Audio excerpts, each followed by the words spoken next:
November শেষ হয়ে এখন মনে হয় ডিসেম্বরটাও পড়ে যাবে। তাহলে তো নিশ্চয়ই আমাদের পিঠাটাও খেতে হবে, তাই না? কিন্তু আমি সবার থেকে হয়তো একটু বেশি আলাদা। আমি কিন্তু সারা বছরই পিঠা খেতে অনেক বেশি পছন্দ করি। আর তাই তো আমার আম্মু নতুন চালের গুঁড়া দিয়ে আমাদেরকে পিঠাও বানিয়ে দিল। আর মজার বিষয়, আজকে এখন যে ক্লিপগুলো দেখতে পাচ্ছেন এই সবগুলো পিঠা কিন্তু আমিই তৈরি করেছি। কারণ আজকে আমার আম্মুর পিঠা বানানোর কোনো মুড ছিল না, তাই আমি বলেছিলাম সমস্যা নেই, তুমি আমাকে জাস্ট একটা শিখায় দাও, বাকি সবগুলো আমিই করে নিব। আর আমাকে বলার পর বাকি সবগুলো পিঠা আমি নিজেই বানিয়েছি। তবে সত্যি বলতে প্রত্যেকটা পিঠা অনেক বেশি মজার ছিল।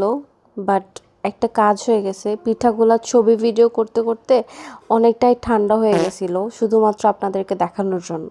অলমোস্ট 50%-এর মতো ঠান্ডা হয়ে গেছিল, কিন্তু তারপরে যে পিঠাগুলো পড়ে আছে বিষয়টা এমন না। পিঠাগুলো সেই সময় আমরা সবাই খেয়ে শেষ করে ফেলেছি। আর আমার কাছে এটা ভেবেই অনেক ভালো লাগছিল যে আমি এত সুন্দর একটা পিঠা বানিয়েছি। আর যারা যারা আমার পেজটাকে এখনো ফলো দেন নাই, প্লিজ দ্রুত আমার পেজটাকে ফলো দিয়ে আসবেন।